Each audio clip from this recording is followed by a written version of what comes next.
Trump O she জিনপিংয়ের বৈঠক শুরু হয়েছে আজ সকালে। নেতানিয়াহুকে এয়ারপোর্ট থেকে নিজের গাড়িতে প্রাসাদে নেন সংযুক্ত আরব আমিরাতের প্রেসিডেন্ট। ইয়ন নিয়ে যুক্তরাষ্ট্রের সঙ্গে চীনের সংঘাত হতে পারে। দর্শক, এতক্ষণ শুনছিলেন সংবাদ শিরোনাম, এখন বিস্তারিত। চীনের প্রেসিডেন্ট শি জিনপিংয়ের সঙ্গে বৈঠকে বসেছেন মার্কিন প্রেসিডেন্ট ডোনাল্ড ট্রাম্প। বেইজিংয়ের গ্রেট হলে অব দ্য পিপলে অনুষ্ঠিত হচ্ছে গুরুত্বপূর্ণ এই বৈঠক। বৈঠকে ট্রাম্পের সঙ্গে রয়েছেন যুক্তরাষ্ট্রের শীর্ষ কূটনৈতিক ও বাণিজ্যিক কর্মকর্তারা। বৈঠকের শুরুতেই শি জিনপিংকে সম্মান জানিয়ে বক্তব্য দেন ট্রাম্প। তিনি বলেন, দুই দেশের মধ্যে সমস্যা হলে দ্রুত সমাধান করা হয়েছেও অতীতে। ট্রাম্প আরও জানান, বিশ্বের সেরা ব্যবসায়ী প্রতিনিধিদের সঙ্গে নিয়েই তিনি চীন সফরে গেছেন।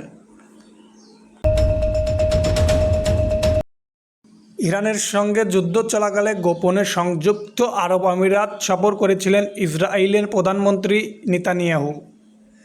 এ তথ্য প্রকাশ করেছেন নেতানিয়াহুর দপ্তর। তবে আমিরাতের পররাষ্ট্র মন্ত্রণালয় এ সফরের বিষয়টি অস্বীকার করেছে।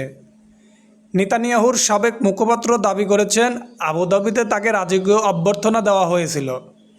তিনি বলেন, আমিরাতের প্রেসিডেন্ট শেখ মোহাম্মদ বিন জায়েদ নিজে নেতানিয়াহুকে স্বাগত জানান। এদিকে বিষয়টি নিয়ে প্রতিক্রিয়া জানিয়েছেও ইরান। ইরানের পররাষ্ট্রমন্ত্রী বলেন, তারা আগে থেকেই এ সফরের খবর জানতেন।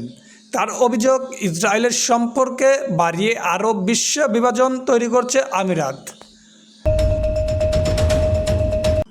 চীনের প্রেসিডেন্ট শি জিনপিংয়ের সঙ্গে বৈঠকে বসেছেন মার্কিন প্রেসিডেন্ট ডোনাল্ড ট্রাম্প।